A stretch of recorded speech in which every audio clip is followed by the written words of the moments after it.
Thank you very much for being here this evening to honor the Bergmans, the Hechts, and the Kleins. I also want to give a special thanks to Rabbi Rosensweig, who will be speaking this evening and who I'll introduce later. And I'd like to thank especially the sponsors who contributed in honor of our honorees, the list of donors in alphabetical order: Francis and Moshe Goldstein, Yisrael Horowitz, Nathan Kirsch, Adir and Eliana Kashitsky, Jeremy McGency and family, Michael and Ruthie Mammon, Barry and Brenda Pecos, Josh Salmon, the Shari Shemayim community, Mimi and Byron Shore, Professor Paul Sokin, Joshua and Rena Vinegar, and someone who chose to remain anonymous. For the first decade of the Beit Midrash, we were able to thank and honor Sganim and Avrechim at in-person events. Last year, we were just adjusting to the idea that COVID was not going away soon. And so we thanked Ezer and Chaya Diana with a video presentation by members of the Beit Midrash. This year, we had some time to plan, and we came up with a hybrid event. Yes, it's online, but as you'll see, it's more than a video presentation. So tonight, we honor our Sgan Rosh Beit Midrash, Rabbi Sammy Bergman, and his wife, Dr. Ahuva Bergman, who is currently camp doctor in Hask, but is with us on the Zoom. As Claudette said before, you can do the Zoom from anywhere. Our Avrech, Rabbi Alex Hecht, and his wife, Judith, who I think are on their way to Scranton or already there. I guess we'll find out. And our Avrech Netanel Klein and his wife, Eliana. So the order of events is that I'm going to speak, then we'll have remarks from the rabbis of the shuls with which the Bergmans, Hechts, and Kleins have been most closely affiliated. Then Rav Sammy, Rav Alex, and Netanel will each have their opportunity to speak, after which we'll be privileged to hear a shiur from Rabbi Michael Rosensweig on the principle and ramifications of Tzelem Elokim, the divine image. Taking my turn to thank the Bergmans, the Hechts, and the Kleins. We could compare a Beit Midrash to an orchestra. Each instrument matters, regardless of its specific volume or its method of producing sound. Some bring the mighty bass of Bikius. They're able to draw on sources far and wide. Some play the sharp, penetrating violin with their incisive logic, their pointed questions. And some harmonize with supporting sources or scaffolded ideas. And that's certainly true of the three members who are leaving our daily Beit Midrash. Rav Sammy Bergman, our Sgan Rosh Beit Midrash, whose role includes running our internal learning, leading a weekly chabur every Thursday and presenting half of our internal shiurim on Fridays. Rabbi Alex Hecht, an Avrech with us for the past 3 years, Netanel Klein, an Avrech with us for the past 2 years. Beyond their role in the Beit Midrash, though, all three of them also played unique and necessary roles in our community programming. Rav Sammy, as rabbinic assistant at Shari Shemayim, also presented a weekly Gemara shiur for our women's Beit Midrash for university students, also joined in our business ethics classes for financial services professionals using his CPA background, ran parent-child learning each Motzai Shabbos during the season, played a leading role in our Shabbatonim, Shavuatonim, and Day of Learning programs. Rav Alex, rabbinic assistant at Clanton Park, also gave a weekly Wednesday night shiur at Sharei Tefillah, a Friday night Dvar Torah at the Or Chaim Minyan, taught for our accredited business ethics series, helped edit our weekly Toronto Torah, and pioneered a monthly Halacha in Modern Israel class at the Goldmans. And Netanel, based in Adas Israel in Hamilton, as well as teaching at Yeshivat Or Chaim, also taught a Sunday morning contemporary halacha class at Adas Israel, and was involved with university students at McMaster, and taught for a range of additional programs. But what I love most about Rav Sammy, Rav Alex, and Netanel, and what I'm going to miss most, are their personalities. From day one, Rav Sammy has kept the neshama in our learning, and that can be difficult due to the rigors of our schedule, the constant press of giving shiurim, keeping Talmud Torah, Torah study as chayenu va'orech yameinu, our life and the length of our days. Hearing Hashem speaking to us is a challenge, But Rav Sammy, with his contagious smile and his ruach, has succeeded in energizing all of us, even over Zoom. Rav Alex is a ma'ayan hamisgaber, an ever-growing spring, consistently identifying and taking on new challenges in his learning and in his teaching in the community. I can't count the number of people who have commented to me in the last 3 years about how impressed they've been with every time they've heard Rav Alex anew, with his growth, with his accomplishments in his learning, his style of giving shiur and relating to people, writing articles. All of this testifies to his persistent evolution. And Netanel. Netanel is the epitome of Sever Panim Yafos, and not just a radiant smile, but someone whose entire outlook is positive and hopeful. I know this is hard to believe when you're talking about someone who drove from Hamilton to Toronto and back every day, and who may be one of the few people who can truly say they benefited from a COVID lockdown. Nonetheless, it's true, and it affects everyone around him. Us in the Beit Midrash, the high school students in his classes, his chavrusos, you name it. This is also a tribute to Ahuva, to Judith, and to Eliana. When recruiting new members for the Beit Midrash, I always tell them up front that we recognize we are only employing the husbands. And that's sort of true. It's true in the sense that we're not paying the wives, and that we gladly accept any programming help they choose to offer as volunteers. And in the case of Ahuva and Judith, we've benefited from their articles in our Seder Companion, their shiurim for Midrashet Yom Rishon, but we also benefit from the many ways they add to our Torah. That includes, yes, doing the pickups and drop-offs, the shopping and the household management, which enable their husbands to sit in the Beit Midrash to learn with chavrusos and to give shiurim, all while they manage their own careers. Ahuva as a pediatrician, and Judith as a speech-language pathologist, Eliana going through all of her coursework and her placements along the same path of speech-language pathology at McMaster. When we're not in a pandemic, it also includes hosting Shabbaton meals, traveling around the city for Shabbatonim. In the pandemic, it has meant the joy of managing children while their husbands are on Zoom, giving shiurim or learning with people. But beyond that, and to me, I don't know if I can say most important, but definitely up there, maybe most important. I don't want to get in trouble. All the conversations that they have with their husbands about ideas in their learning and about how to present those ideas, which lead to the Divrei Torah and the shiurim that all of us hear. We may hear from the husbands, but the husbands are really a kli, a vessel conveying the Torah that they and their wives have developed and discussed. And for all of this, Ahuva, Judith, and Eliana, thank you very much. All of you are going on different paths. As you know, the Bergmans beginning new lives right here in the city as the assistant rabbi at Shari Shamayim.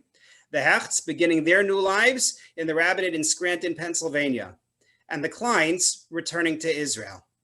Thank you very much for all the ways you have added to our Beit Midrash and to our community. We're now going to have the opportunity to hear from the community rabbis who are most closely affiliated with each of these families. We're starting with Rabbi Green. Rabbi Green, though, discovered on Thursday or Friday that he was going to need to be on the road during this program. And so he sent me a video, which I am going to endeavor to share with you. I believe it can work. Believing it can work matters.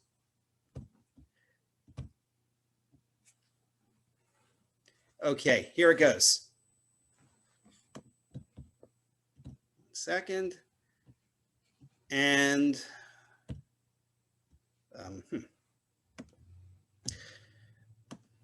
there we go. As we gather to celebrate the great impact of Beit Midrash Zichron Dov on the greater Toronto Hamilton area, I'd like to focus for a moment on my shachen, on my neighbor Netanel Klein and his great Eshet Chayil Eliana. When Moshe Rabbeinu was coming back to Egypt, Hashem tells Moshe he's going to meet Aaron. And when he sees Aaron, it says, V'samach belibo. He has happiness in his heart. The Torah speaks perhaps about the spark in his eye. And one wonders about the great giants of what Aaron represented. Why does it have to speak about his smile? Why does it have to speak about the glint in his eye? And the reality is that Aaron HaKohen had all the elements of greatness to him, but his ability to connect to others was found in his face. And what Hashem wanted to tell Moshe is after all these long years, that face was shining.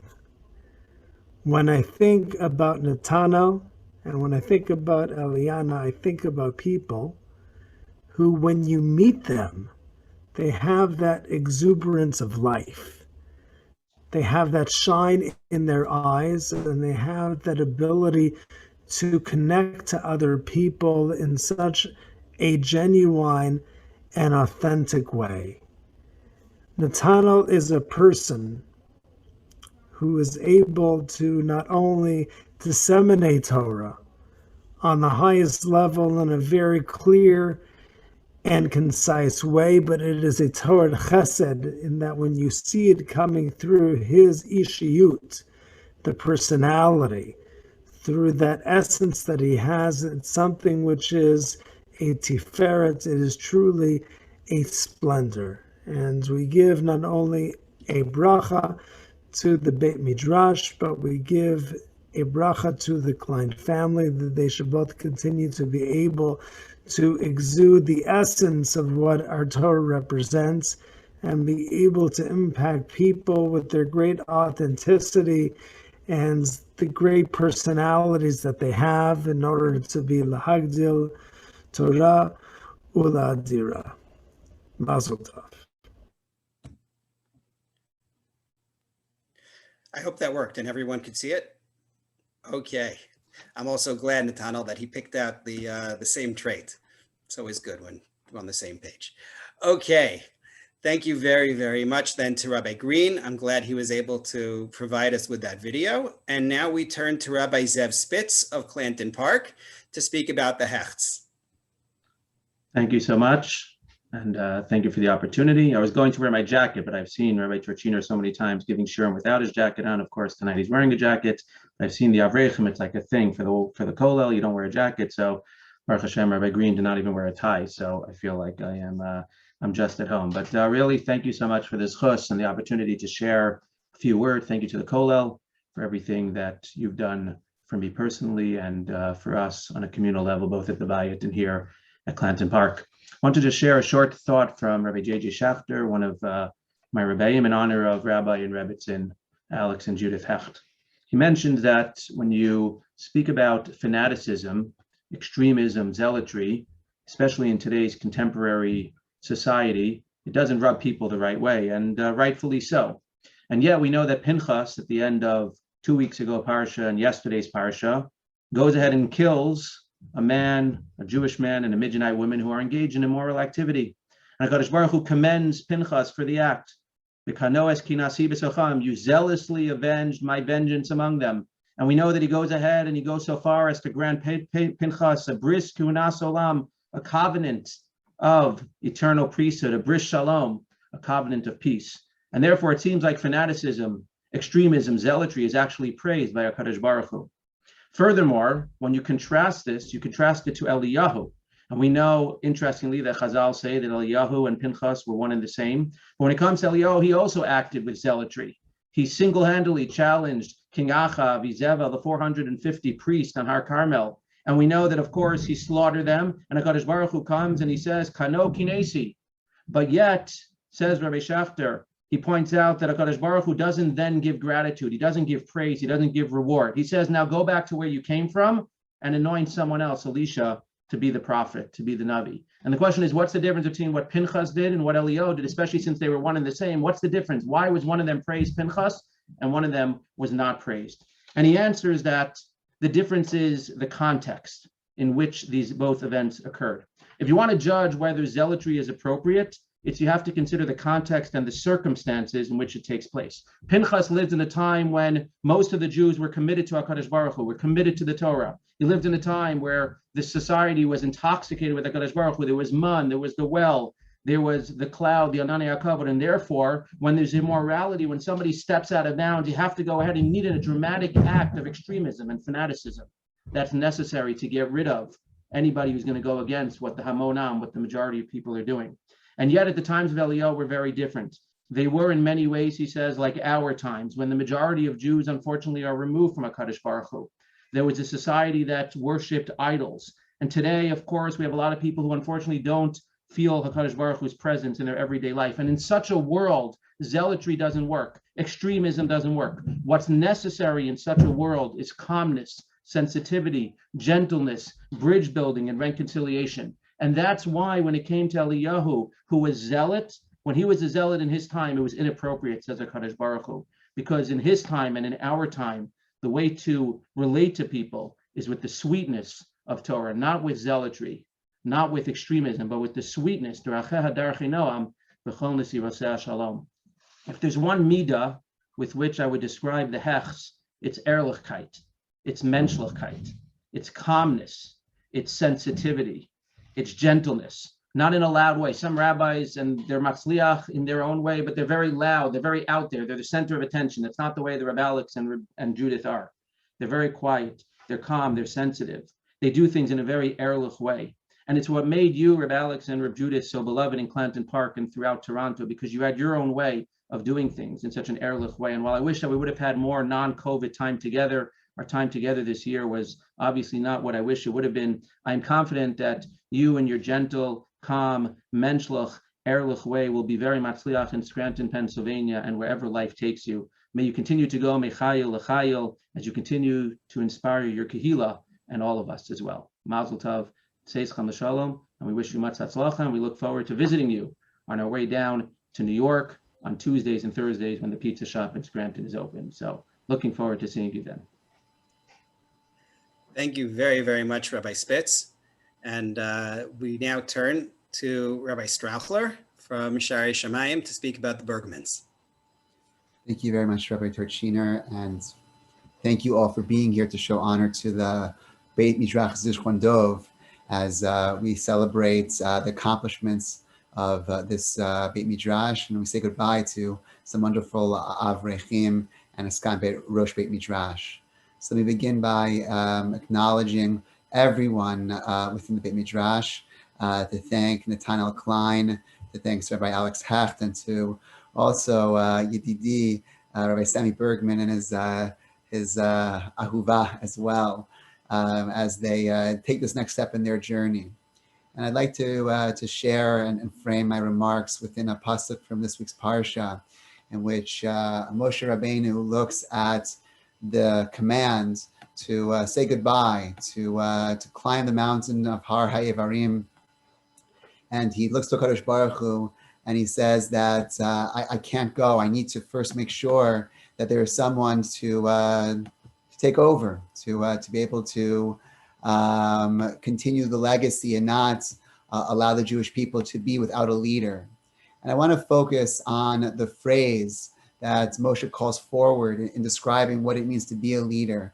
And I think that there's lessons here, not just for political leadership, but also for Torah leadership as well, something that the Beit Midrash Zichron Dov has done so beautifully for our Toronto community.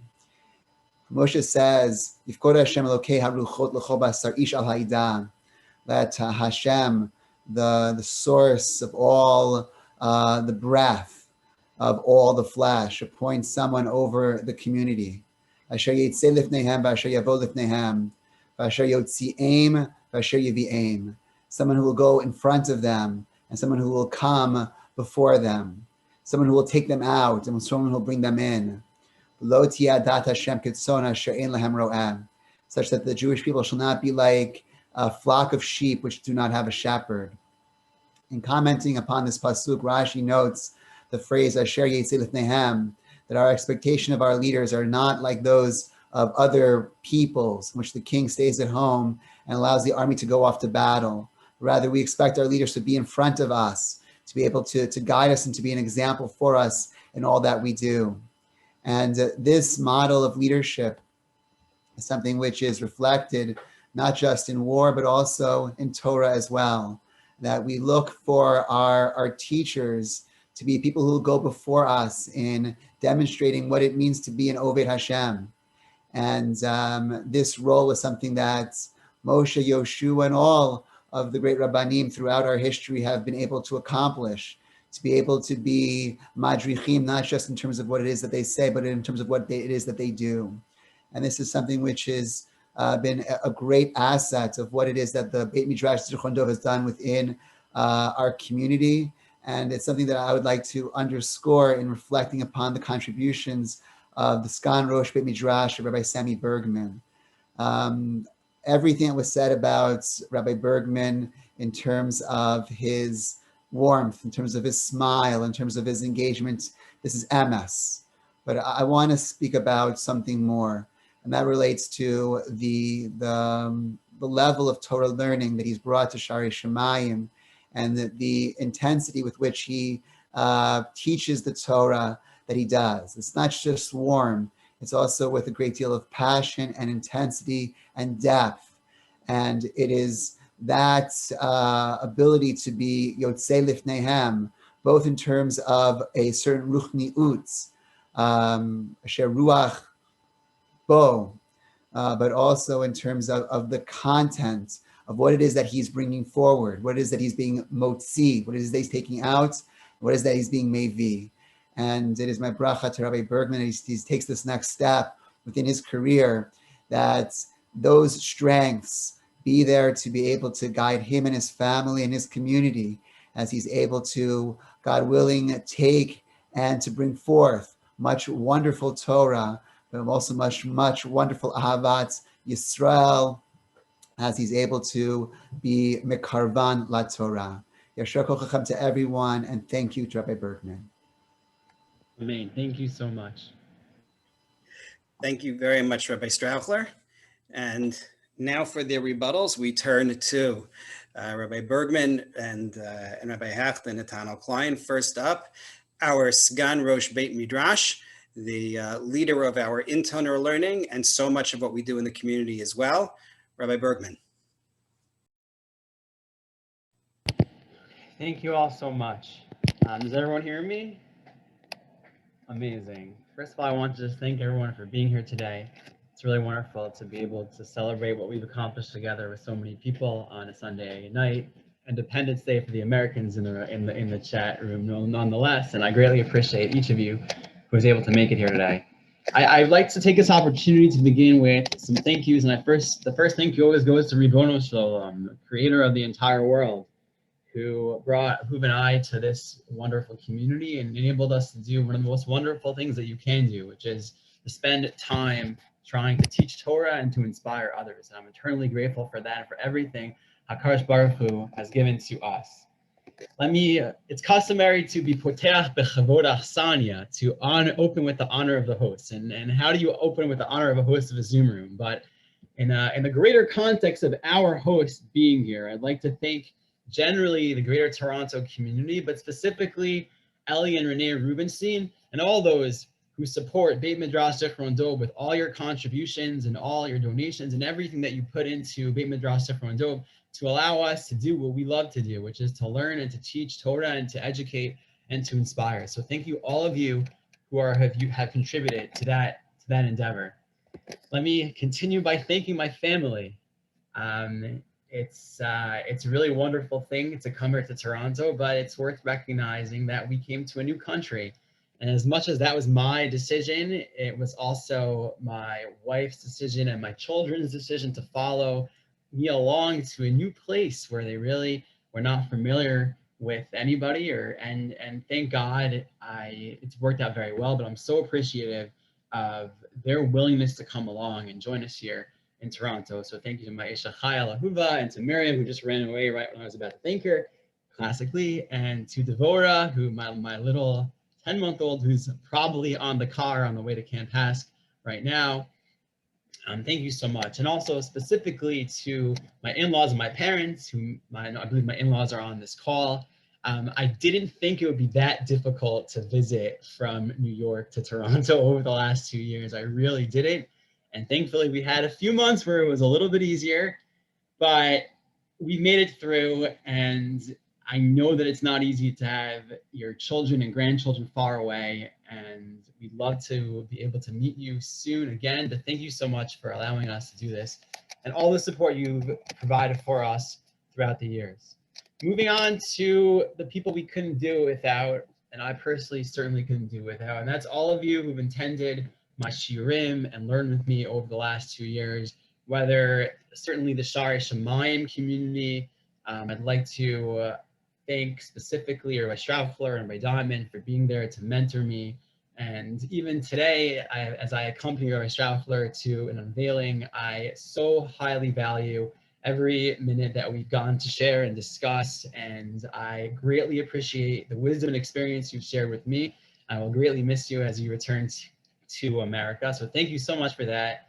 And to everybody from Shari Shemayim and to all the shiur, from the Wednesday night shiur and to parent-child learning, to the teens I got to learn with, to the women's Beit Midrash, to the Friday morning Parsha shiur and all the business ethics shiurim and all the days of learning and everything in between.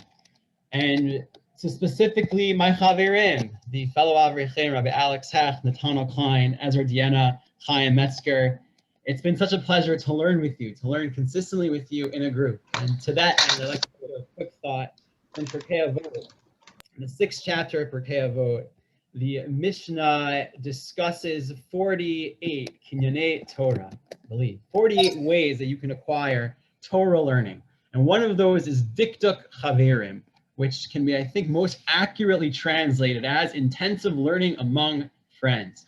And Rashi on that Mishnah says that dikduk chaverim means to be lomed bechabura, to learn in a group.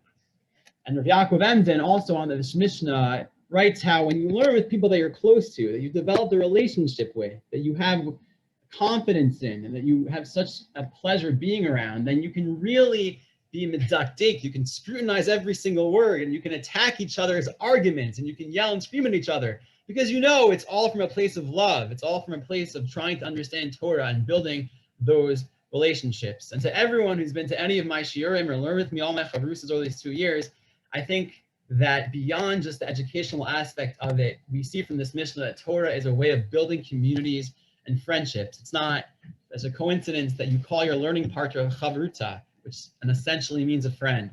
And so I hope that we can continue to build our friendships and our community as we learn together for many years to come, and we continue to learn with Beit Midrash Zichron Dov for many years to come. Finally, to my mentor, my colleague, and if I can say my friend as well, Rabbi Mordechai Torchiner. He would not be happy with me for doing this, but I feel like it's necessary, so I will. Anyway, there goes the camera. I'd like to quote from the very beginning of Nach, Yoshua, where the pasuk says, Acharei wrote Moshe Eved Hashem. After Moshe, the servant of God, has passed away. What does it mean to be a servant of God, to be an Eved Hashem? Rav Dava Kimchi, the Radah, comments as follows: someone who puts all their strength and intention in everything that they do for the name of God. That even whatever they do, even when they deal with worldly matters, it's also for God's sake. And there are so many ways you can describe Rabbi Torchiner. You could call him an ethicist, legal ethics, medical ethics, a Torah scholar, a master educator. But to me, and what I've witnessed so consistently, is him as an Eved Hashem, a servant of God. And I don't think I've ever met anyone who, for every single second and minute and hour of his day, is so clearly targeted toward serving God, teaching the community, making an impact, doing everything he can. Not a shiur goes by without the utmost care and thought to think, how can I best teach Torah to my community? And that is something that I will always remember and do the best I can to take with me. So thank you so much, Rabbi Torchiner. Thank you, all of you. Thank you to my chaverim, to the community. Mazel tov, everyone.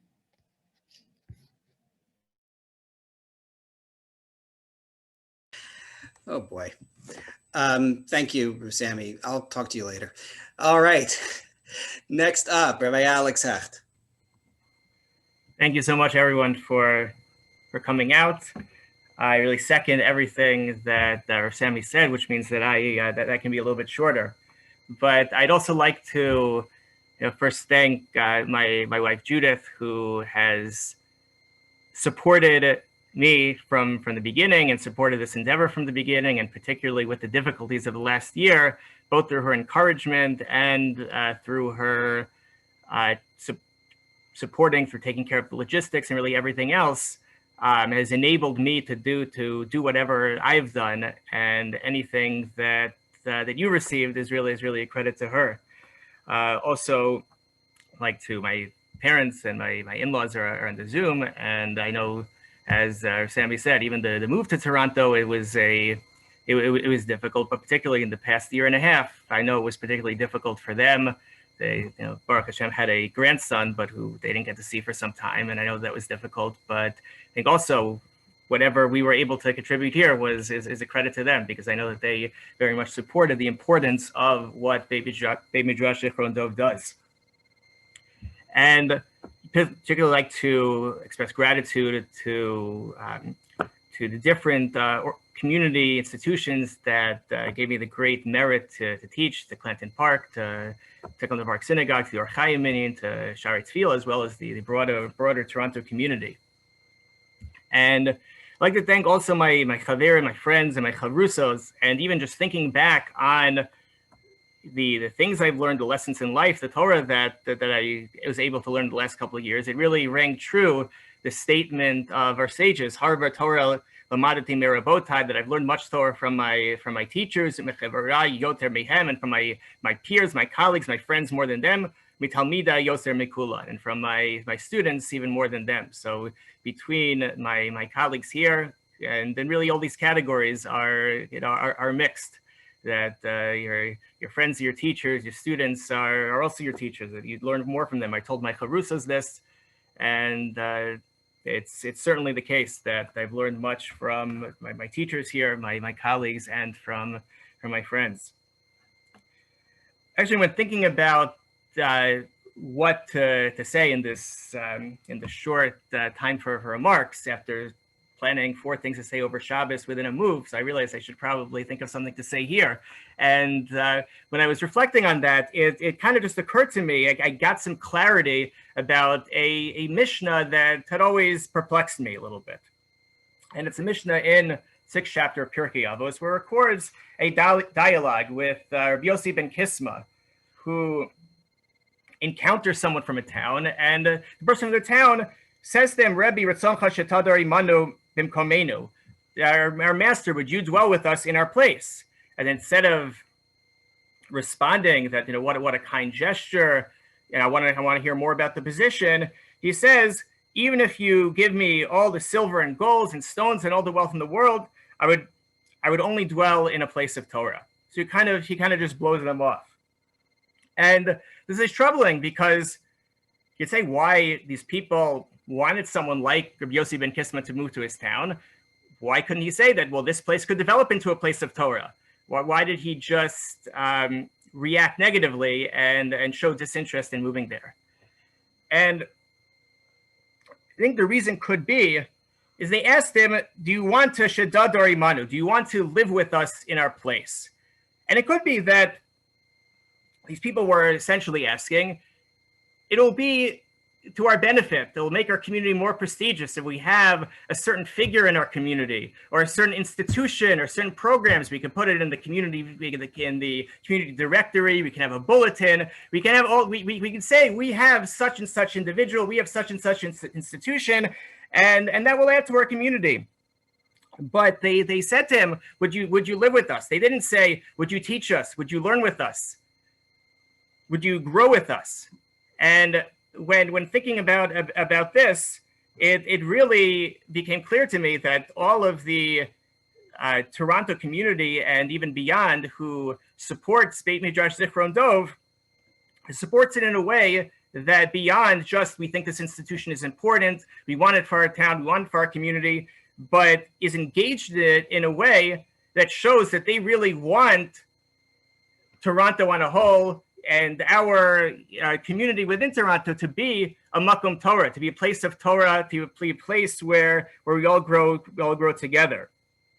So I thank my colleagues, my friends in Beit Midrash Zichron Dov, to my chavrusas, and to all of the people who I've met along the way, and all of those who are involved with learning with Beit Midrash Zichron Dov.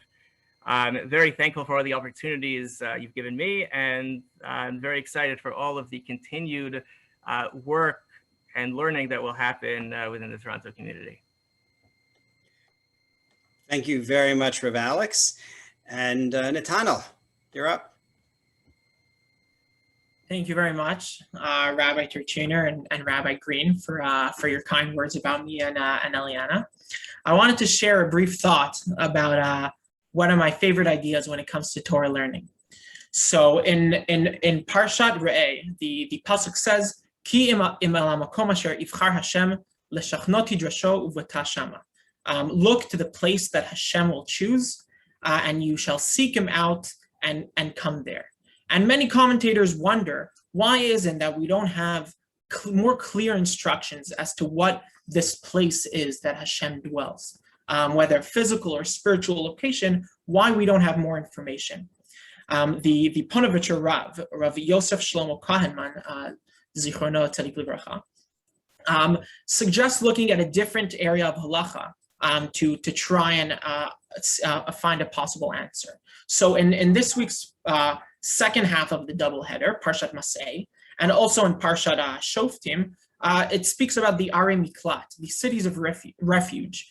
And the cities of refuge were the places that people who accidentally killed someone would have to escape to.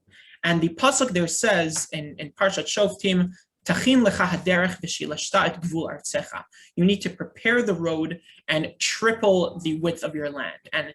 And commentators and the Gemara and Makot explains that you need to pave the roads in a very easy way, making it easy to access. You need to have clear signposts up. You need to make sure that it's a nice wide road. So for those of you familiar with the GTA, something similar to the 407, not the highway I would take to Toronto, but one that I would always see, the beautiful paved road and all the wide lanes, and that's what I would think of. And the purpose of it is that even though someone accidentally killed someone else, you don't want them coming up to someone on the road and saying, "Hey, do you know the location of the nearest Ir Miklat?" We want to minimize the conversation when it comes to something negative like that, even though it was an accident. So says the Ponevezher Rav, now applying this back to the place that Hashem dwells. The reason why it's vague and the reason that we don't have clear instructions of what this place is the exact opposite. We're supposed to maximize our conversations about reaching this place. Each of us have our own journey of finding Hashem and figuring out how Hashem takes place and Hashem and Torah takes place in our lives. And it's not supposed to be an individual job or journey. It's supposed to be something you share with others. And when it comes to being a Doresh Hashem, someone who inquires and seeks after Hashem, that's what I was looking for when I came to the Beit Midrash. Not only learning for myself, but also to be able to share ideas with others and to hear ideas and hear others' thoughts and others' Torah during my day-to-day. So whether that be my fellow Beit Midrash members or whether that be community members who gave me the opportunity to teach Torah and to share ideas with them, that's what for me is to be a Doresh Hashem, someone who is able to hear from others, learn from others, and also to share that with other people. And through that, we will all reach the place which Hashem dwells.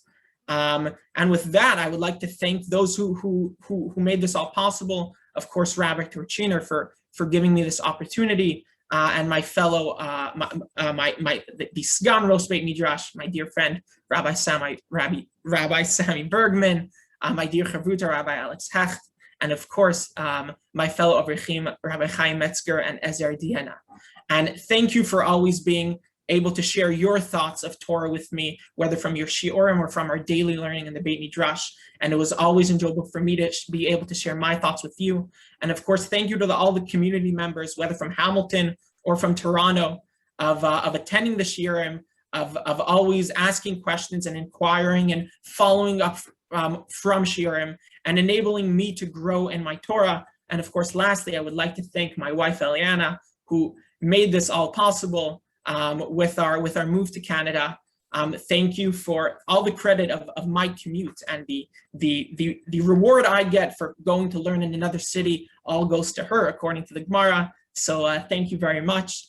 And again, thank you everyone for turning out tonight. It really means a lot to us.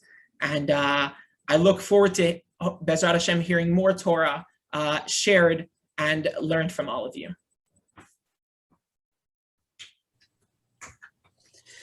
Thank you very, very much, Netanel. And my chaverim, we will absolutely continue to learn together, continuing the Melchamta Shel Torah, the battle of Torah that went on every morning, went on with every shiur, God willing, for a long time to come. It would not be a Beit Midrash Zichron Dov event without learning. And it's true, there have been divrei Torah within the various remarks and beautiful, beautiful Torah ideas. But I want to now turn to Rabbi Michael Rosensweig, who we invited to speak this evening for three reasons. First, Rabbi Rosensweig is a renowned Talmid Chacham whose words will always enlighten us. A Rosh Yeshiva at Reitz, holds the Nathan and Peril Shuf chair in Talmud at Reitz, and Rosh Kollel of the Baron Kollel Elyon. Second, more personally, Rabbi Rosensweig is connected to our Beit Midrash. Rabbi Rosensweig's father, Rabbi Bernard Rosensweig, Zichron Levracha, grew up in Toronto, served as Rav of the Beis Yehuda Synagogue and Shari Tefillah before moving to New York. Quite a few members of our Beit Midrash learned in Rav Rosensweig's shiur for years, including Rav Sammy, as well as Rabbi Jonathan Ziering, Rabbi Josh Gutenberg, who I see here this evening. I was not personally in the shiur, but I have made ample use of Rabbi Rosensweig's recorded shiurim over the years, particularly when driving from Toronto to New York and back. But the main impetus was an article Rabbi Rosensweig published in Tradition a few months ago titled Reflections on Racism and Social Divisiveness. It was based on a talk given before the 2020 US presidential election. And part of the focus, as seen in the title, was the issue of racism, which has been very much on the agenda of our Beit Midrash for quite a while now. You've seen the focus in our weekly email messages, in our weekly Toronto Torah publication, in our shiurim. Two of our Shavua Tonim featured it as a topic. And while the focus of racism is usually discussed regarding color, the topic has, as I mentioned in an email this morning, a unique and painful Canadian twist. The shameful and painful history of Canada's residential schools, renewed in the spotlight by discovery of hundreds of unmarked graves at the sites of those schools. As I've quoted in emails before, Rav Aaron Soloveitchik wrote, "Any discrimination shown to a human being on account of the color of his or her skin constitutes loathsome barbarity." And that speaks to the importance of this topic.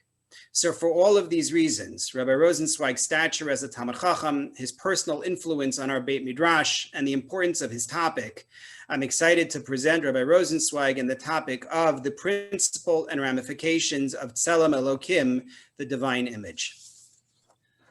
Thank you very much. You can hear me? Okay, good. Okay. I heard Rabbi Bergman, I used to know him as Sammy Bergman back in the day, say that people usually begin by saying poskin b'chvod aksanya, so we'll do that. It's a good suggestion. So first, let me thank Rabbi Torkachiner for inviting me to this event of the Beis Medrash Zichron Dov. As he indicated, I'm kind of connected in various different ways to this evening's focus. I'm a native Torontonian. Actually second generation, as he mentioned. My father, Hareni Kaparas Mishkava, was a rabbi here. He was born in Toronto, and he was a rabbi for many years and maintained very warm ties throughout. And we all were born in Toronto and grew up and have fond memories. But more importantly, the fact that I have Talmidim who really have over the years been involved in the Beis Midrash, presently Rabbi Sammy Bergman, and I see that Josh Gutenberg is on here, as you mentioned, and of course Rabbi Strauchler, not in the Beis Midrash, but also a longtime Talmud, the Rabbi of Shari Shemayim. And even Netanel Klein apparently is almost like an honorary grandson, according to his father. I could see the Dmus Diukno of his father, Adam Klein, and of course, both his father and his mother are very cherished to me. His father, a longtime Talmud, and somebody who we've kept up with for a long time already. And as I say, it's really wonderful to see the next generation. I'm sure we probably met at one point or another very briefly, but either way, I definitely see the Dmus Diukno and even in the voice. So it's an additional nachas for me as well. So I want to just add my personal best wishes to all those who are leaving the Kollel. Rabbi Sammy and Dr. Ahuva Bergman. As I say, Rabbi Bergman is a long, long time Talmud, and his wife also is somebody who's I know and who's actually whose parents are mechutanim. That's after the fact. I was Masada Kedushin at their wedding before all of that, but we're also indirectly related. Rabbi Alex and Judith, I don't think I know, but they sound like really wonderful people. And of course, Netanel and Eliana Klein, I know by in a slightly different way, but it's important as well. I don't want to take up too much time because everybody's running out, so I'm going to try to be brief. Let me speak about some aspects of Tzelem Elokim as it relates to the question of some of the challenges that we face or that we encounter in society. So today in the United States, as was mentioned earlier, is the 4th of July. And as I say, I'm a native Torontonian, but it's still an important celebration. It celebrates freedom and democracy and fairness that is associated with the birth of the United States. And as I say, as a native Torontonian who was born into an equally noble tradition of Canadian society, these have been particularly golden diasporas for Klal Yisrael, for the Jewish people, both places that have been welcoming mostly, not talking about, there's always some anti-Semitism, even systemic anti-Semitism, alongside systemic racism, but on the whole, they've been particularly conducive places for Jewish life to flourish and to thrive, even for the Torah community. The history of the Torah community in Toronto is something I'm very familiar with, and the expansion, almost, as in America, but in slightly different time frames, is just really remarkable.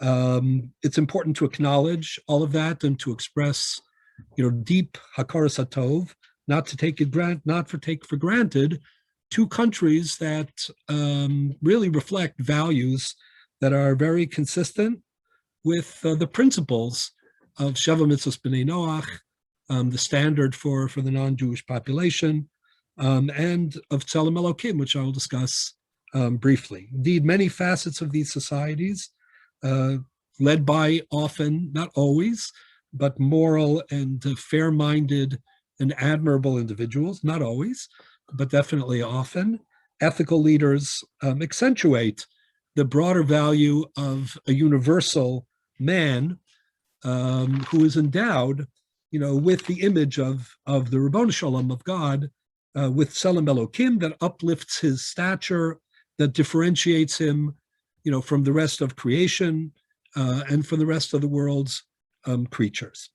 And at the same time, even as we celebrate these countries and we express appreciation, which is richly deserved, it's also important to recall and to be objective about, their imperfect pasts, and not only the past, but as in the rest of the world, the systemic challenges to attain authentic, consistent, fairness and equality, even today. These dimensions are challenging, and of course, they apply even to a golden galus, even to special societies. It demonstrates that there are still injustices in the world, and that as B'nai Torah, we should find these injustices intolerable and seek to be constructive forces in opposing them. Rabbi Torkachino had a very nice quote before from Rav Aaron Soloveitchik, Zichron Livracha, who was very passionate, certainly, about this topic. Persecution, discrimination that is anchored in any kind of prejudice, whether it's a color or race or any other physical characteristic, frankly, is an unacceptable scourge that fundamentally contravenes both the law and the spirit of Avodas Hashem and of Torah.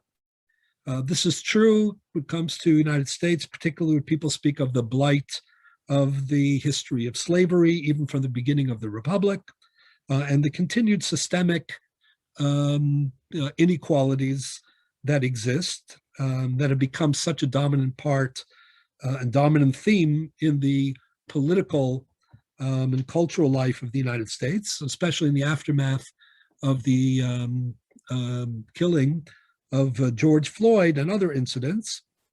And of course, there is Canada's history as well of discrimination and of inequality. Rabbi Torkachino was very kind to send me an article about the residential schools, which have recently triggered a lot of public discussion or reckoning in Canada. I've been reading a little bit about it even prior to that.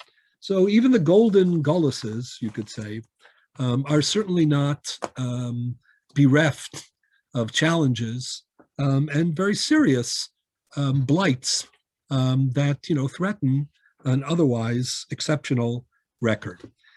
As committed halachic Jews, it is incumbent upon us to seek the wisdom and guidance of our vast and rich Masorah in formulating how we respond.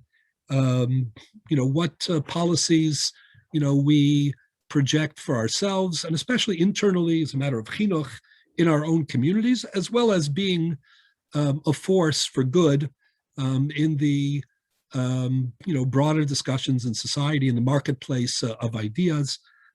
Orthodox Jews should, to the extent that it's possible, that if they can do it with integrity, play a role in advocating for fairness, for equality, etc. In this vein, B'nai Torah should emphatically and unequivocally feel any kind of discrimination is abhorrent and it should be rejected. All dimensions of racial or other senseless inequality and hatred, any kind of discrimination connected to ethnicity or appearance or to other factors that are fundamentally incidental and have no impact on the concept of man as endowed in the image of God, the principle of Tzelem Elokim, is something that we should respond to with zero tolerance. Sadly, that has not always been the case, even though the position itself is self-evident, even axiomatic, anchored in core principles that go back to the very, very beginning of Bereshis, the beginning of time, and the recording of how the Torah views Bereshis, codified, of course, later in Maimed Har Sinai, in halachic principles and broader values as well. Unfortunately, as I say, this has not always been the case. We haven't sufficiently promoted at times or reflected unambiguously our not only distaste, but our intolerance, for discrimination. I think that has a lot to do with competitive communal forces that sometimes obscure this perspective, whether it's our own focus on internal considerations, which oftentimes needs to take priority, but can obscure, all other issues, and it shouldn't. But also the fact that we have suffered, of course, anti-Semitism, and have been very focused on that. And sometimes anti-Semitism comes actually from the sources of other communities, who themselves are persecuted. And that's intolerable as well. And not something that should be countenanced in any way, but sometimes has the effect of obscuring the injustice that those other communities face. Unfortunately, these factors infiltrate and sometimes compromise the response that the Torah community has to social justice movements. Social justice movements themselves are sometimes riddled with all sorts of issues and problems which we cannot and should not tolerate. Failings of morality and leadership, hypocrisy in some of the agendas. There are, of course, differences between trying to rectify injustices and reverse discrimination. It's a fine line between, what some people call affirmative action and, core reverse discrimination. And these, as again, have the tendency, to put Orthodox Jews in particular, on the opposite side of many of these issues. But as a community and as Bnei Torah and Ovdei Hashem, it's our responsibility to project a much more subtle stance, to reject the excesses, to protect and to preserve ours and others' rights that are also sacrosanct, and at the same time to project again a zero tolerance policy for language and for policies that demean other human beings. And again, this is something that we have been deficient at. It makes it even more urgent that we review and that we reflect upon some of the sources that highlight that Torah Judaism allows no compromise on this issue, that it demands an absolute rejection of any kind of disrespect, dehumanizing, and certainly policies, as I say, that undermine, the rights and the dignity of others. And this is something that we are certainly capable of doing. It's certainly true that historically, as the prime victims through anti-Semitism of irrational hate and persistent discrimination, we should have a heightened sense of identification with groups that suffer the same kind of plight. We have responsibility for that reason to be clear, to be supportive, to assist victims of any kind of prejudice. There's a well-known poem that was written in the aftermath of the Shoah, of the Holocaust, about the cowardice of German intellectuals and others who basically wanted to avoid the uncomfortable or harsh truth of Nazism. And first they came for the socialists. I did not speak out because I was not a socialist. Then they came for the trade unionists. I didn't come to speak out because I wasn't a trade unionist. Then they came for the Jews. I did not speak out because I was not a Jew. Then they came for me. There was no one left to speak for me. It's a very powerful articulation of discrimination, and the idea that discrimination is never narrow. It always eats away at the core of a society and ultimately impacts on and undermines everyone.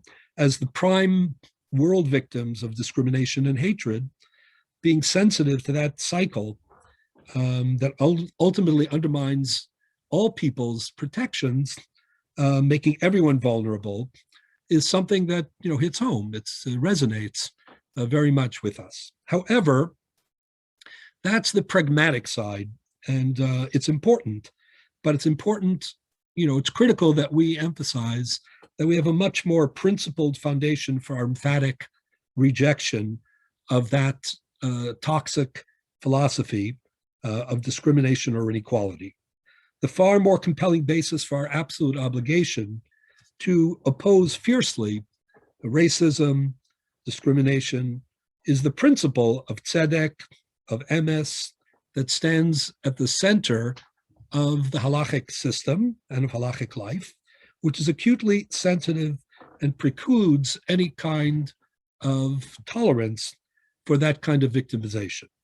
The idea of ger yosom v'almana mostly is dealt with in the halacha within Jewish parameters, but the principle of added protection for those who are vulnerable, for those who don't have protectors of their own, the idea that ignoring their plight is inconsistent with living your own life of meaning and dignity, that principle is something that applies, beyond the Jewish community.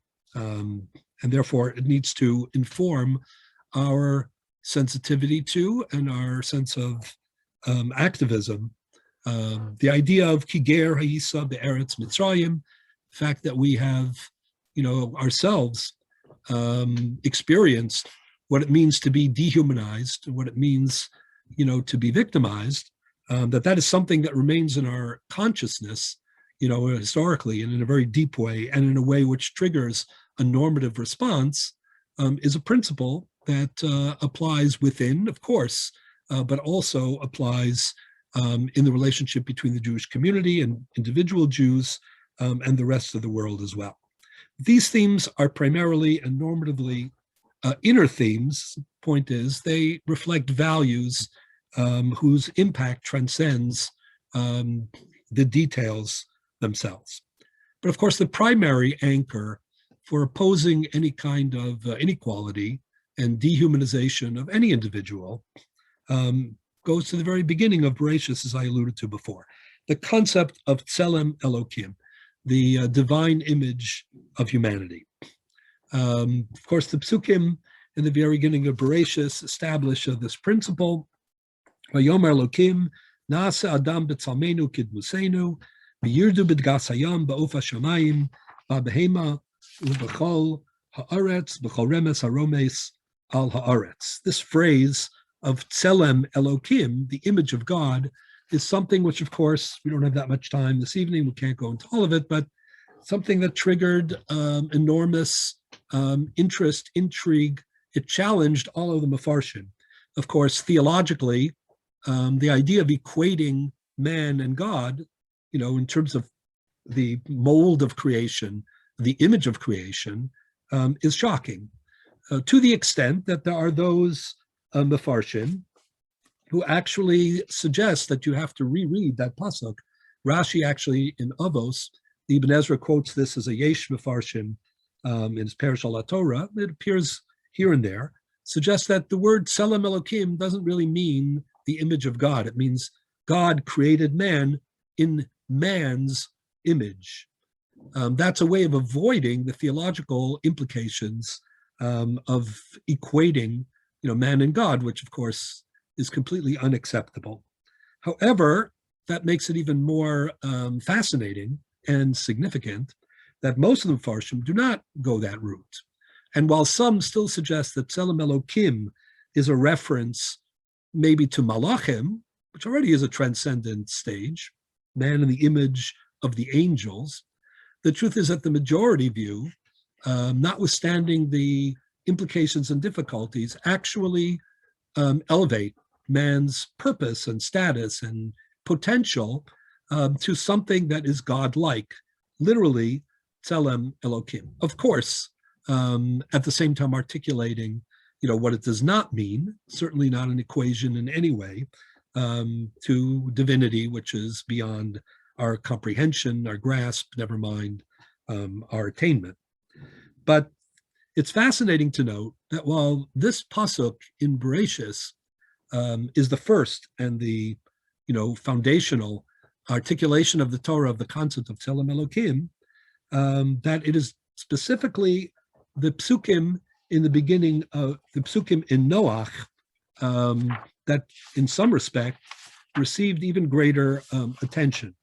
The Torah tells us that after Noach emerged from the Teva, from the ark, after the world had been destroyed, that he was given all sorts of charges. He was told, to be very careful about the sanctity of human life. He was told all sorts of things. And one of the things that he was told is, Shofech dam ha'adam ba'adam damo yishafech. There are consequences to taking another human life. Ki b'tzelem Elokim asa et ha'adam. V'atem pru urvu shirtzu ba'aretz urvuva. And the question is, why does the Torah find it necessary to repeat the principle of Tzelem Elokim in the aftermath of the flood? I mean, Noach was a remnant of the pre-flood society.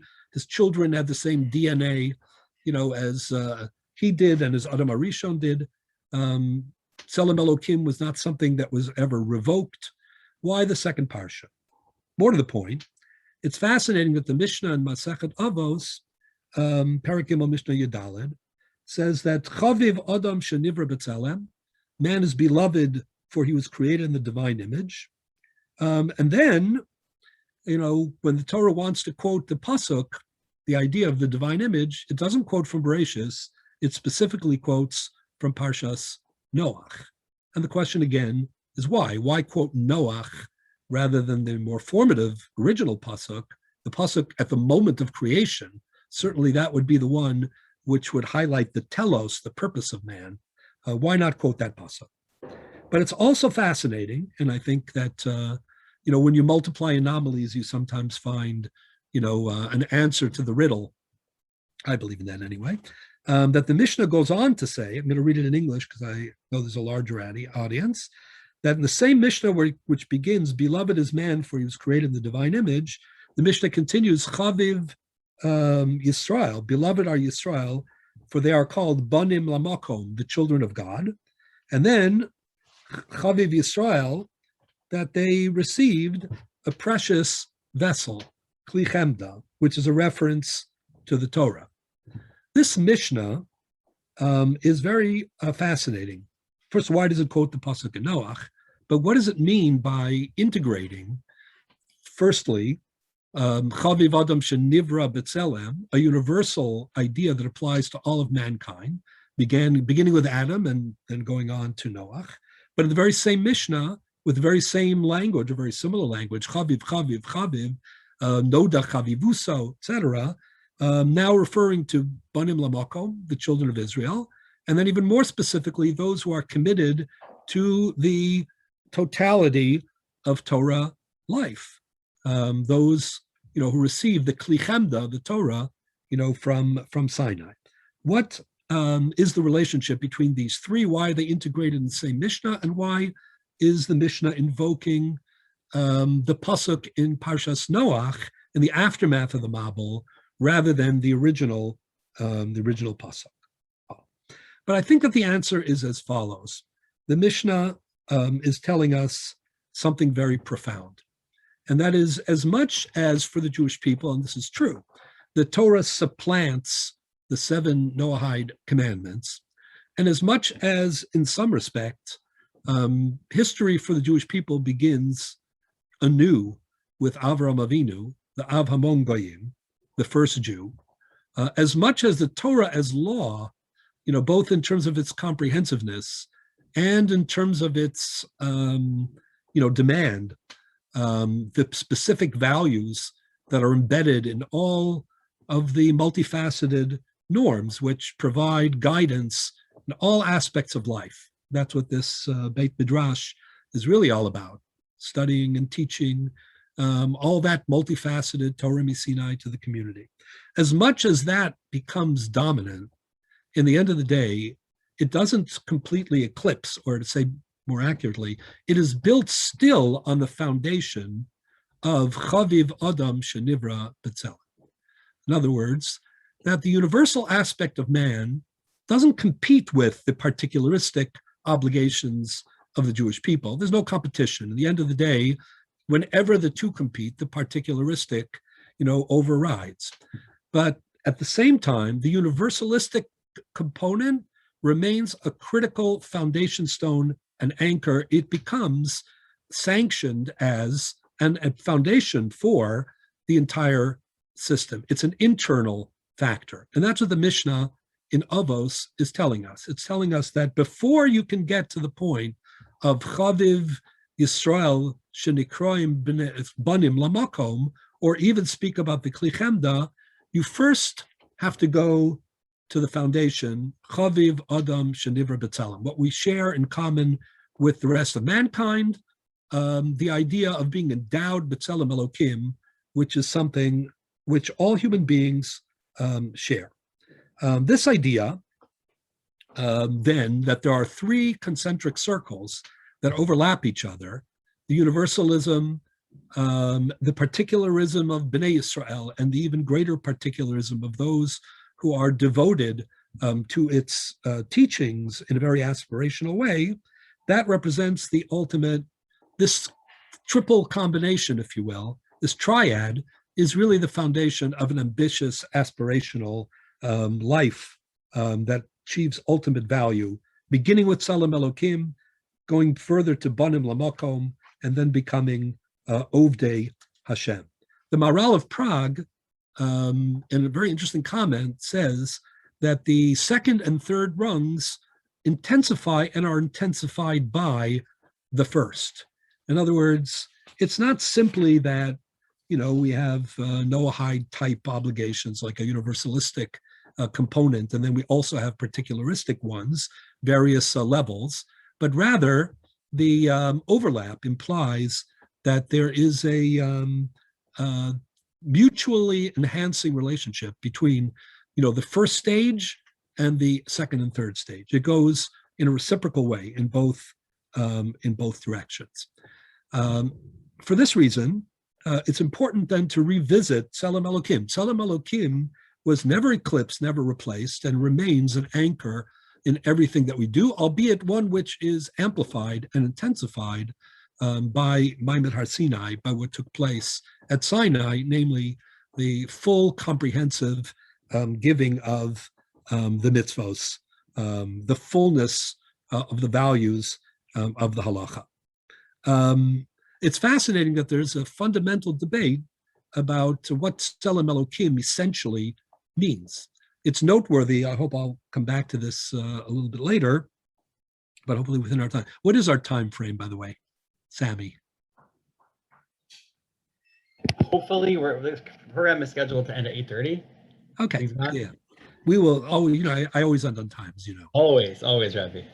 So, So it's fascinating to note that there is a wide range of interpretations of this essential core idea. That in itself, I hope to get back to in the end, is a fascinating phenomenon.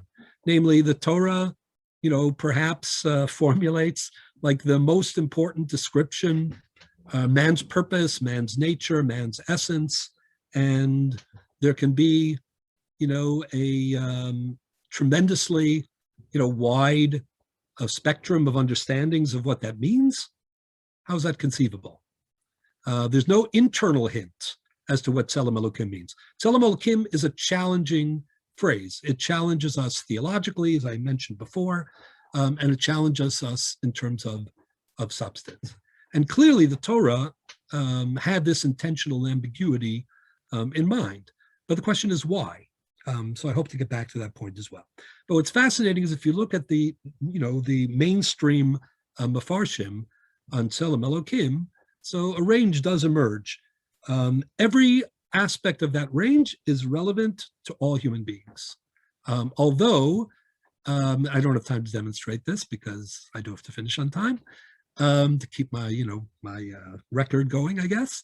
But the fact is that every one of these elements, while it applies universally fully, which reinforces the idea that any kind of inequality, discrimination, debasement of other human beings is completely unacceptable. Every living being, unless he himself forfeits, I'll get to that, is Tzelem Elokim, has that endowment and deserves the respect and the protections that result, therefrom. But at the same time, in keeping with the Mishnah and Avos's, overlapping chaviv, chaviv, chaviv, there is an intensified, amplified aspect of every single one of these motifs, according to the view of the halacha. I won't have time to probably pursue that now, but maybe Od Chazon Lamoed. There are those who see in Tzelem Elokim kind of a mystical component, the source of man's spirituality, his transcendence. Even the Ibn Ezra, in one place, is not normally known for this kind of interpretation, being much more pragmatic and rational, has that suggestion. And certainly the Maharal, as a leitmotif throughout his works, sees Tzelem Elokim as referring, to the purely spiritual component in man. Of course, what spirituality means for one who adopts the full program of the halacha is an enhanced, vision. But obviously, spirituality is something that is a human, legacy, not just a Jewish legacy. Similarly, there are others who focus on freedom of choice. Again, a linchpin in terms of man's accountability, his responsibility. Only because he has free choice, right, can he be held accountable, for his actions. Only because he has free choice can he really be commanded. Otherwise, this robotic, view of the world, deterministic view, right, precludes any kind of, real purpose and real meaning, real initiative. The Sforno, the Malbim, the Meshech Chochmah, all of them see Tzelem Elokim as not equating, but as comparing Hashem's ability to choose to act volitionally with man's. And of course, from a Jewish point of view, the idea of Bechira as the foundation of tshuva and Schar V'Onesh, something that the Rambam in particular develops as a linchpin right smack in the middle, not coincidentally, of Hilchos Tshuva, highlights this idea. But this is something that applies universally. According to Rashi, according to the Rambam, according to many other of the Mefarshim, probably the majority view of the Mefarshim, Tzelem Elokim refers to man's intellectual capacity. I'll try to get back later for just as we end, say something about what I think Rashi is referring to, which I think is very profound. But for the Rambam, this certainly is about man's capacity to find philosophical meaning in the world. For the Rambam, that is a linchpin for prophecy and providence and a life of meaning and so on. And of course, the Torah component of that is an enhancement. But every individual, every human being, anybody, who is endowed with that, intellectual capacity has the ability to not only make decisions, but to develop priorities, to live, a meaningful life. Intellectual endowment is universal.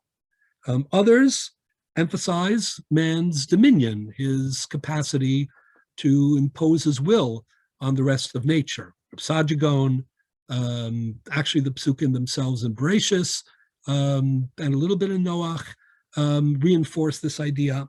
The point is that the uniqueness of human beings, their ability to distinguish themselves in all of these different ways. Rav Soloveitchik suggests that Tzelem Elokim refers to the capacity of man for creativity, to find something different and new, to apply to new situations. He saw this as an extension of the Halachta B'drachav, of Imitatio Dei. Rav Shamshon Fall Hirsch saw Tzelem Elokim as the capacity to be Makadesh Esaguf, V'Yasachol, the ability to take things that are physical and to elevate them and to spiritualize them. It's fascinating what each, view reflects about its author. It's fascinating that there is such a range. In my opinion, the ambiguity in the Torah is intentional because all of these things are aspects of Tzelem Elokim. Tzelem Elokim is the ability of man to transcend his limitations and to achieve a certain level of transcendence, which imitates the Ribono Shel Olam, whether it be in one of these or all of these aspects and dimensions. But it's also clear that these are principles, these are themes that apply universally, both to every individual, no matter what his creed, color, size, appearance, nationality, etc., even as they have added dimensions, I say, in the world of the halacha itself.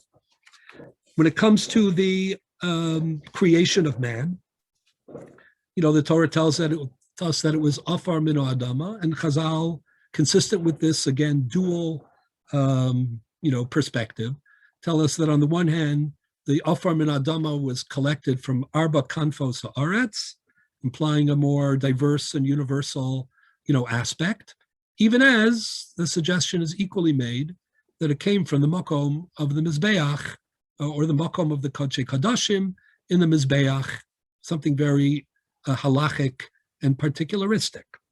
On Yomim Noraim, the days in which we particularly zero in on our obligation of Kulol Hashem, to imitate the Ribono Shel Olam, and to do so in a purely halachic way, almost to abandon our physicality on that particular day. That is also the sea, it is the height of the Yom Noraim, whose tefillah, of course, more than any other tefillah throughout the year, emphasizes and projects, the universal component, v'chein tein pachtecha, etc. This duality is not a contradiction. It's totally consistent with Tzelem Elokim and the other themes that we've briefly noted. The idea of the anchor, the root, the source, the foundation, but its amplification and intensification in halachic life. The diversity of mankind itself is reflected in Chazal's understanding, of 70 nations and 70 languages and 70 karbanos on Sukkos, and quite a few other 70s, Shivim Panim LaTorah, implying again that there's value to the nations of the world. There's respect for their different cultures, as long as those cultures are, monotheistic and respectful of the foundations of the purpose of the world, which are imitatio Dei, to be reflecting the image of God. But once again, it's not a coincidence that when the Mishnah in Masachet Sanhedrin says that a Makayim Nefesh Achas Ki'ilu Kiem Olam Male, that it certainly refers both to Jewish particularism. The application is to the principle of iyum, of warning someone, not to lie in the context of a court. That's a very specific halachic manifestation. But clearly the reference is also universal. Lefikach nivra Adam Yechidi, which of course refers to the birth of Adam Harishon, who belongs to all of mankind. And most girsos, not all, the Rambam depends. If you look into Chosrot Sanhedrin, there are different indications, but most girsos don't say Kol HaMakayim Nefesh Achas b'Yisrael, they say Kol HaMakayim Nefesh Achas. Once again, you have this dialectic, the enhancement of these two ideas and these two themes. Why then does the Mishnah in Avos focus on the second iteration and not the first? And I think that the answer may be as follows. The first time that the Torah, right in the very beginning, formulates the principle of Tzelem Elokim, it does so in a descriptive manner, but it is not associated in any way with any kind of moral obligation, any kind of purpose, of existence. Basically, there is no agenda. There is no program. Fundamentally, Tzelem Elokim is bestowed and given as a gift to man. It reflects his stature, his privilege, maybe his dominion over the rest of the creations of the world, but it's morally neutral. It doesn't require anything of him. That formulation fundamentally was flawed, or it might have been ideal, but at least man's reception of it was flawed. And right from the very beginning of human history, you had the calamity of Cain and Hevel, followed, after by the tragedy of the Mabul, which was Chamos Shel Dibur and Chamos Shel Mamon, all of the cardinal sins of mankind. And therefore, in the aftermath of the Mabul, the Torah formulates again the concept of Tzelem Elokim. But then it is connected to the the prohibition to take another life, and the punishment that one who does forfeits his own life. As the Radak explains, you can lose your Tzelem Elokim. It is not something that is a given. It's not merely descriptive. It comes with an agenda. It comes with accepting a perspective on life. The idea of Tzelem Elokim, not as a stature, but as a group of obligations, as a perspective on life, as becoming someone who is committed to a way of life, that is the Chiddush of Parshas Noach. And therefore, in Avos, when the Mishnah wanted to integrate the universal with the particular in both directions, it cites the Mishnah in Avos. It's for that reason that Tzelem Elokim is an integral part of our own agenda of universalism that is an internal aspect of Yahadus itself. The Radak explains, you lose your Tzelem Elokim when you behave like someone who doesn't understand the protections that Tzelem Elokim itself provides.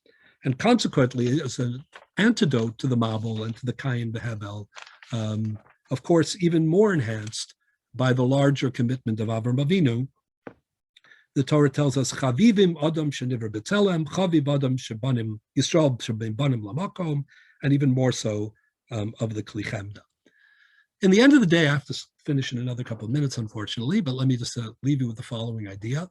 In the end of the day, applying a zero tolerance policy to bigotry, to discrimination, is a difficult thing in the real world.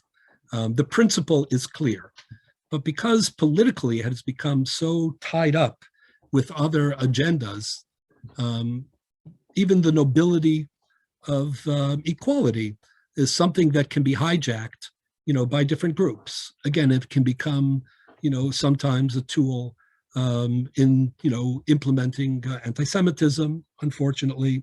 It can become part of a political agenda. We've certainly seen this in the United States.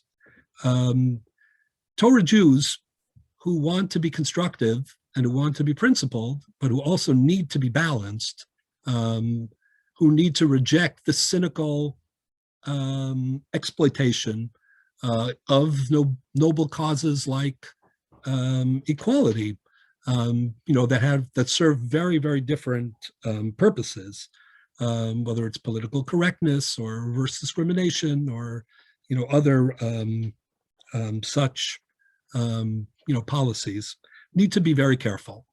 And the way that ultimately they can be constructive is to remember that this foundation of Tzelem Elokim is conjoined with Chaviv Yisrael Shenivra, Chaviv Yisrael Shehim Banim Lamakom, as well as Chaviv Yisrael who are Makabel the Kli Chemda.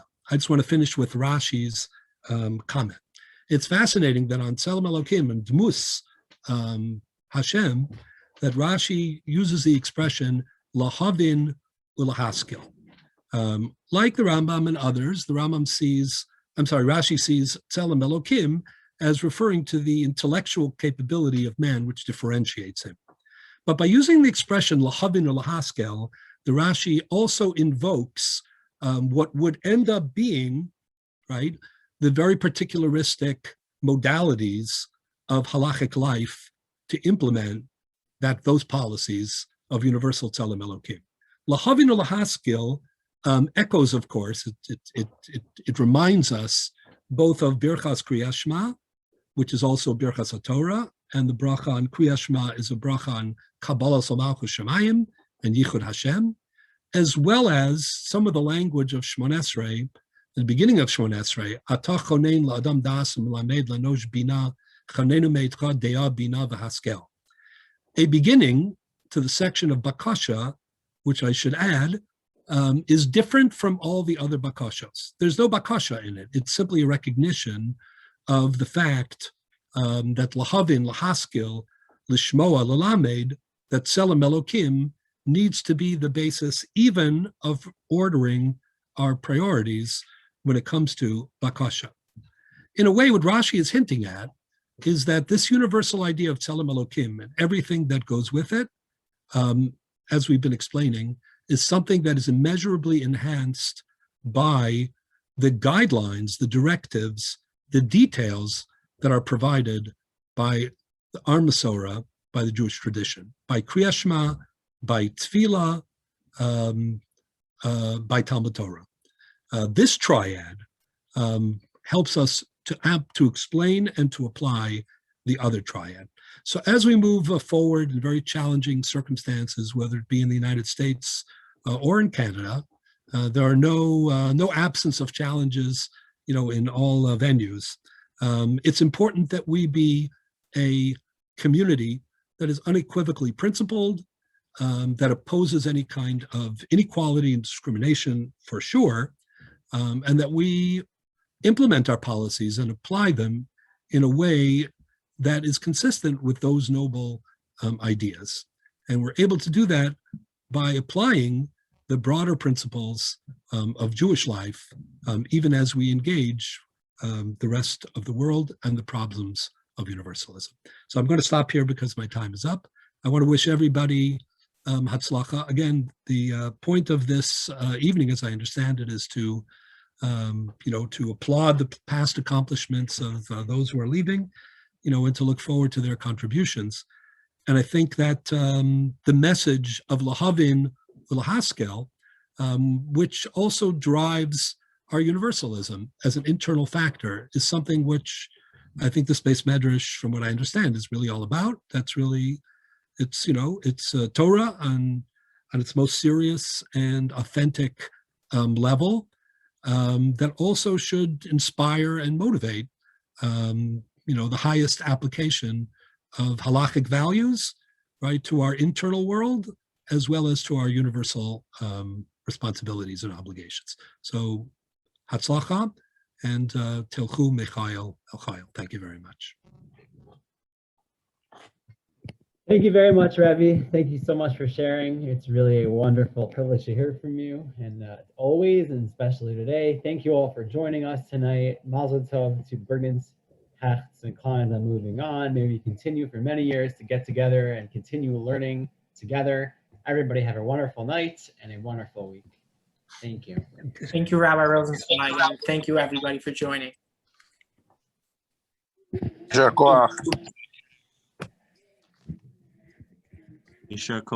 you for a wonderful program.